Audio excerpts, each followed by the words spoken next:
Level 0 Veterans Medical Center. Early morning, you open your eyes. A cold white ceiling presses down on you from above. The sharp smell of medical antiseptic and old linoleum fills the air. Ventilation pipes hum loudly behind the gray wall. You sit in a hard plastic chair in the waiting room. Around you, dozens of men sit silently with empty eyes. Their hands once held combat weapons on the front line. Now they hold crumpled paper cups of cold coffee. You look down and stare at your palms. Your broad hands are covered in tough calluses from carabiners. Thin white scars from medical needles are visible on the skin. These hands stitched deep open wounds in the burning desert. You inserted breathing tubes into the throats of wounded soldiers by touch. All of this happened under heavy, direct enemy fire. Now your fingers tremble slightly on your knees, and you cannot stop this nervous shaking. A poster with a veterans helpline hangs on the wall opposite. Red numbers of the psychological support hotline blur before your eyes. Your maroon PJ beret lies at home in a locked drawer. Next to it, a winged metal PJ badge gathers dust, along with shiny medals that you will never wear again. The country awarded you every possible mark of distinction, but the system cannot give you back normal human sleep. In 20 years of dangerous service, you saved 317 lives. You clearly remember the face of every soldier you saved, but the name of one person does not let you breathe easily at night. It is the name of the wounded man you could not pull out of hell. A nurse quietly calls your queue number. You stand up heavily from the plastic chair. Your knees creak and your back aches from old compression injuries. You walk slowly down the long corridor of the hospital. People walk past you, and posters call to serve the country. The same heavy question spins inside your head. How did a rescuer, whose sole mission was to give life to others, end up completely unable to save himself? But why? I would give you a choice, but this story cannot be rewritten on the go. Your path was chosen long ago. Let us see how you arrived at this point. Starting with the very first step. Level 1, Candidate Lachlan Training Center. Early morning at 4:30 in the morning. A sharp instructor's whistle tears through your sleep. This sound hits your nerves like a steel needle. You instantly slide off the hard military cot onto the floor. Your bare feet are shocked by the icy concrete of the barracks. The sharp smell of chlorine from the pool has soaked into everything here. This smell will haunt you for the next 2 years of selection. 50 candidates in the Air Force Special Operations line up in the hallway. You all came here to earn the title of pararescuer, to become an elite operator of the Search and Rescue Service, a PJ. This is the only unit created to preserve lives. The sacred motto of the rescuers is stamped on your dog tags, that others may live. But right now, you do not care about grand slogans. One wrong move in the water, and you will be dropped. The candidates run 3 miles to 4.8 kilometers in heavy combat boots. The wet and humid Texas air chokes your lungs with every breath. 2 guys fall behind the pace of the group in the first mile. The instructor does not scream or urge the stragglers on. He just silently writes their numbers in his notebook. And this cold silence scares you more than any screaming. A huge pool greets you with the smell of chemicals and echoes. The water seems crystal clear and hostile. Instructors tie your hands behind your back with a strong strap. Your ankles are bound with a tight knot, and you are pushed into the water. You fall to the bottom of the 4 meters, 13 feet deep pool without a mask or fins. You must surface and catch your breath. Then do a flip underwater and swim to the edge. Your exhausted body instinctively fights for life. Every reflex demands that you break the straps and take a breath. But you suppress the panic with a voluntary effort. You work your body smoothly and methodically underwater. Next to you, a candidate from Ohio loses control. The guy starts thrashing in the water and choking from panic. The instructor quickly pulls him by the collar onto the tile. The failure coughs up water and silently walks to the locker room. His participation in the selection is over forever. More than 80% of candidates weed out at this stage, and you understand this harsh statistic perfectly. During the lunch break, you sit before a tray in the dining hall. Dry rice and boiled chicken breast have no taste. You quickly throw the food into yourself for the necessary calories. A strong candidate from Texas, with calloused hands, sits nearby. He quietly talks about his father, who died in service. The guy came to the rescuers so that other kids would not lose their fathers. His words echo in you with a personal, hidden pain. During the afternoon training, buddy breathing starts underwater. You and your partner share one breathing mouthpiece between the two of you. One breath is made by him. Then he passes the regulator to you. You have been hanging in the deep for over 20 minutes under pressure. Suddenly, the instructor swims up and rips the mouthpiece from your hands. Your partner is too far away, and the air in your lungs has run out. You have exactly 3 seconds to make a decision. Dive without air deep to your partner, risking loss of consciousness, or surface to the water level for a life-saving breath of oxygen. Level 2. Cone Moody AFB. Early morning. 2 years of inhuman training are left behind. You successfully passed through the entire school of survival and medicine. You learned to jump with a parachute from a great height into the dark and perform complex surgical procedures in field conditions. You finally put on the coveted maroon rescue beret. But at the operational base, experienced operators call you a cone to them. You are just a useless novice without experience. Your beret is clean, and your real combat experience is 0. At 4 in the morning, you wake up in a half-empty rental apartment. Only a cheap coffee maker and a bedstand in the room. You did not furnish the place, knowing about the quick deployment to war.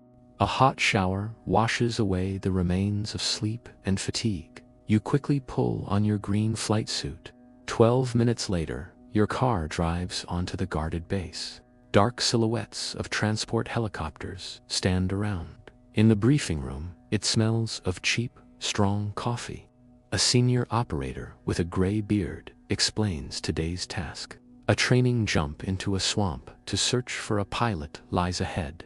You will practice the evacuation of a wounded man to complete automation. A heavy helicopter rises into the gray Georgia sky with a roar. A slight vibration from the rotors passes through your body to the bone. You sit at the open hatch and look at the green swamp below. A jump into the muddy water of the swamps knocks the breath out of you. You drag a heavy mannequin weighing 80 kilograms to 176 pounds through the reeds under clouds of midges. A heavy radio on your shoulder rubs your skin to blood. You transmit the coordinates of the evacuation point in a hoarse voice. This is an exhausting routine that must become your essence. In the dining hall after training, the senior operator sits nearby. He says that a real combat deployment will break your soul. You nod back at him, thinking you are ready for anything, but you are highly mistaken in your strength. At 3 in the morning, the base is shaken by the wail of a combat siren. You pull on your gear and run to the helicopter in half a minute. The helicopter's rotors are already spinning on the runway. Operational data of the combat mission is transmitted over the radio. An Allied fighter has been shot down over hostile mountain territory. The wounded pilot ejected and is hiding from enemy search groups. The helicopter hovers over a dark gorge and you jump to the ground. The night vision device paints the whole world in green tones. You make your way through thick brush toward the beacon signal. In a ravine, you find the wounded pilot with a cracked helmet. The man looks at you with wild, primitive fear in his eyes. This look makes you forget all the training manuals. You see before you just a frightened human on the edge of death. You quickly inject a strong painkiller into his thigh. Methodically, you apply a splint to the broken limb. The pilot begins to rave and quietly whispers a woman's name. You hoist him onto your back and carry him to the landing point. 100 kilograms to 220 pounds of weight with gear presses on your shoulders. You drag the wounded man into the helicopter and hold his hand. You monitor the pilot's life support instruments. His pulse stabilizes. The danger to his life has passed. You look at your hands, stained with mud and blood, and you feel an incredible rush of strength and clarity of mind.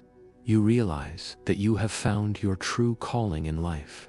But the experienced senior operator looks at you without a smile. He knows that your first victory is the most dangerous trap. Level 3, Operator Afghanistan Plateau, Deep Night. 3 years and several heavy combat deployments have passed. You are no longer a green novice. You are an experienced rescuer. On your personal account are 47 saved lives. Each time you fell from a helicopter straight into road dust and fire, and carried wounded soldiers on yourself under the cover of armor. You remember the face of everyone you could not deliver to the hospital. Today your 48th rescue mission begins. A convoy of Army Rangers blew up on a roadside bomb in the mountains. 7 soldiers received heavy wounds of varying severity. The helicopter hovers in the air, and you descend on a cable. Dust from the rotors blinds your eyes, and shots echo around. You run to the burning wreck of the convoy's armored vehicle. The first wounded man has a severe penetrating wound to the abdomen. His pulse is critical. The guy is bleeding out before your eyes. The second soldier is unconscious with a severe injury to both legs. The wounded man's pressure is falling. He needs an urgent amputation. The evacuation helicopter can take only 1 soldier. You stand on your knees between 2 dying soldiers. 2 IVs are in your hands, and you are forced to make a choice. The guy wounded in the stomach looks at you with a plea for rescue. A photograph of loved ones fell out of the pocket of the unconscious soldier. You evaluate the chances of both according to a strict medical protocol. The one who can be delivered alive to the operating room flies first. You clip the carabiner to the stretcher of the unconscious wounded man. The soldier with the stomach wound understands your terrible decision. He does not scream, but just quietly closes his eyes in the dark. You remain with him on the ground to wait for the next flight. These 20 minutes of waiting seem like an endless eternity to you. You hold his hand and constantly change the bandages. The second helicopter takes you. The guy survives in the hospital. But returning to the base, you do not feel the joy of rescue. You feel only the heavy lead of the decision made. And this burden will remain with you for the rest of your life. Level 4. Leader, Northern Iraq Desert. At dusk, 8 years of service turned you into a rescue group commander. 4 young, eager guys serve under your leadership. They look at the world with the same clean eyes that you once did. Today, your team flies out for the evacuation of a special forces group. The landing zone is under a tight mortar attack. You send 2 young PJs forward into the very heat of the battle. You stand at the map for the first time and coordinate their actions. And you understand how hard it is to send other people to death. The radio on your shoulder explodes with a panicked report from a soldier. The heavy wounded man has a collapsed lung from a chest wound. He needs urgent lung decompression with a special needle. The young rescuer has never performed this procedure in combat. He begs you to come down and do everything yourself. But if you leave the headquarters, the management of the operation will collapse. You must choose: run to rescue yourself, dropping the radio, or force your subordinate to perform the deadly work. You grit your teeth and give a harsh order over the radio. The seconds of waiting in the headquarters stretch like hours. Finally, the radio crackles with a report that the procedure was successful. All the wounded are delivered to the hospital alive. In the evening at the base, the young PJ silently sits down next to you. He admits that he was dreadfully afraid of making a mistake. You silently look at the sunset and understand his state. The guy just took his first step along your road, and from this path, he is no longer destined to step aside. Level 5, Guardian Houston Apartment. Early morning, the alarm clock insistently rings at 6 o'clock in the morning. You wake up in an absolutely empty bedroom of your apartment. Your wife left, tired of living with an emotionally cold husband. 3 bottles of pills stand on the nightstand by the bed. You take them for back pain and constant anxiety. The smell of morning coffee causes you a slight nausea. The brain associated this smell with pre-flight preparations for war. But you drink it through force, out of old habit. You drive your car to the hospital for war veterans.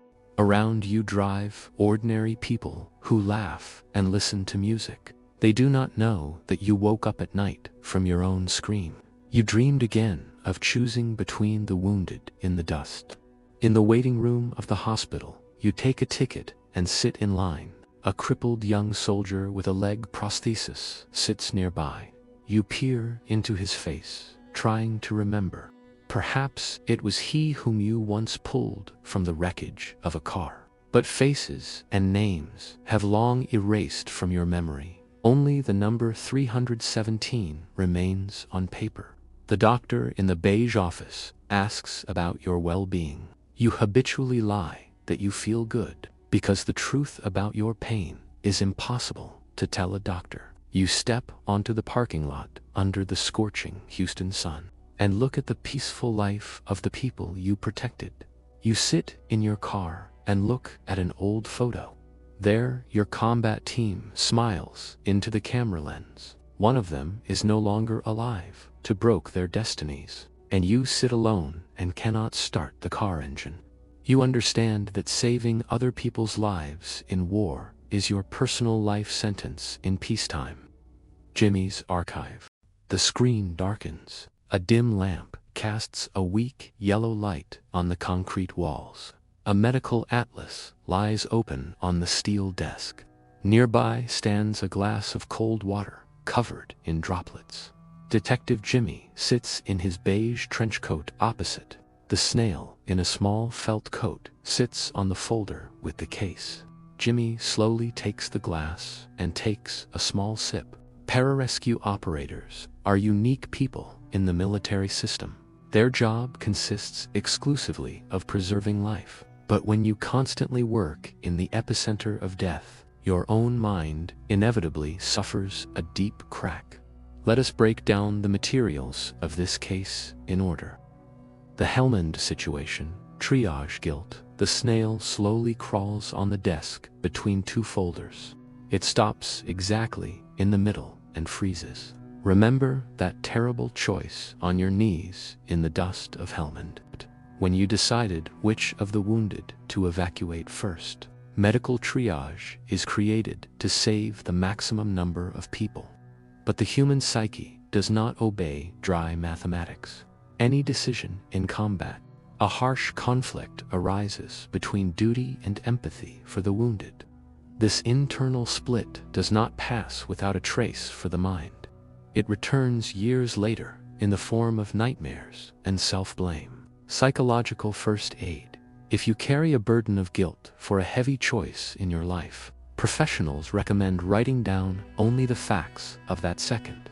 If you carry a burden of guilt for a heavy choice in your life, professionals recommend writing down only the facts of that second. Exclude everything you learned about the consequences later. You will see that you did the maximum possible at that moment. Google triage, guilt, moral injury. This will help you understand the nature of your false guilt. The Moody situation, the Messiah trap. The snail slowly climbs to the very top of the stack of documents. It freezes there in splendid isolation at a height. It freezes there, in splendid isolation, at a height. Remember that intoxicating feeling after saving the first pilot, when it seemed to you that you had found the absolute meaning of life. Psychologists call this condition the Messiah syndrome. A person begins to value himself only when he saves others. You start living from one call to the next, abandoning your family. Peaceful routine seems gray and completely meaningless to you. Without a dose of adrenaline and other people's pain, you feel empty. Psychological first aid. If your self-esteem is tied only to helping others, and without other people's problems, you feel useless and empty. Try to find value in your own simple personal desires. Learn to be valuable to yourself just because, without heroics. Google Savior Complex Psychological Burnout. This will help you notice the development of an active addiction. The convoy situation. Vicarious traumatization. The snail crawls down and stops on the drawing of the spine. It freezes on the image of the nerve endings of the atlas. A regular soldier sees the consequences of a battle from the side, but a rescuer literally plunges his hands into another's wound. You physically feel the pulse of a dying person with your fingers, and your brain completely absorbs another's terror and suffering. This process is called the syndrome of vicarious traumatization. The psyche is destroyed from contact with another's deadly pain. Doctors, firefighters, and rescuers constantly burn out from this. Psychological first aid. If your professional activity is connected with another's pain, or you constantly listen to the complaints of loved ones at home, create a strict ritual of ending the working day for yourself. Wash away others' emotions with a shower or a walk before returning. Google vicarious trauma, compassion fatigue, fragility. This will help protect your personal boundaries from outside ruin. The Iraq situation, autonomic dysregulation. The snail crawls along the diagram of the autonomic nervous system. It moves between the pictures of the brain and internal organs. Remember those minutes of agonizing waiting for the radio report, when your body was motionless, but everything inside was burning. A special operator's nervous system works in a constant fight mode. But when the danger disappears, the internal brake does not work. The body continues to work at maximum limits for years. This leads to complete burnout of the adrenal glands and insomnia. The veteran's body has simply physically forgotten how to relax. Psychological first aid. If you constantly feel anxiety and muscle tension and cannot relax even in complete safety at home, apply physiological methods of stimulating the vagus nerve. Washing with cold water and breathing with a long exhale will help. Google polyvagal theory, autonomic dysregulation. This will explain why your body is constantly waiting for an attack. The Houston situation, moral residue. Jimmy slowly closes the heavy book before him. He places his palms on the cover and remains silent. The snail freezes on the very corner of the steel desk. There is a concept of the accumulation of moral residue in the soul. This is not one big psychological trauma from an explosion. It is hundreds of small, invisible scratches on your conscience. Every heavy decision and unfulfilled promise settles at the bottom. Over time, this layer of silt becomes too heavy for the river.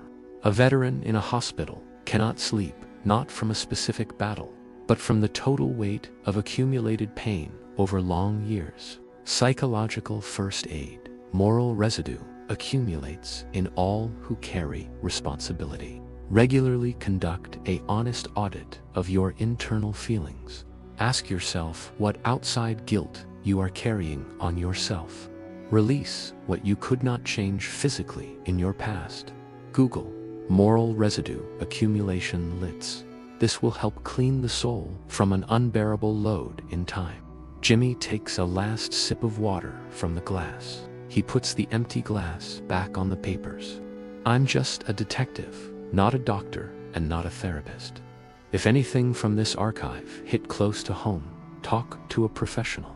They know more than I do in these matters. Jimmy slowly stands up from the table and adjusts his coat. Like this video, if you understand the depth of the problem, we will continue to open archive cases for you. The light in the room goes out, and the detective goes into shadow. Author's note: hello. Pararescue operators of the U.S. Air Force are truly unique people. Their official motto sounds very beautiful and proud. That others may live. But for saving others, they pay with their own minds. Each saved life takes a part of their own soul. Today we broke down 5 complex phenomena in detail. And all of them work in our ordinary everyday lives. Tried guilt often torments us after difficult choices. When we doubt the correctness of our decision for a long time, the Messiah trap is familiar to many over-responsible people who dread work on themselves and forget about rest. Vicarious traumatization breaks doctors and teachers every day, when another's pain gets under the skin and ruins the family. Autonomic dysregulation keeps our body in eternal stress, not allowing us to get enough sleep even in a quiet bedroom, and moral residue quietly accumulates for years from small compromises, until it turns into a heavy plate on your chest. Go to the community tab on our YouTube channel. New thematic poll on this topic is already hanging there. Which of these psychological traps prevents you from living? All the information in the video is created for your education. If you feel that it's hard for you to cope with life difficulties, don't be afraid to turn to a good psychologist for help. Take care of your mental health and value your peace. No job in the world is worth your ruined psyche. This was Detective Jimmy and Snail. See you in the shadows.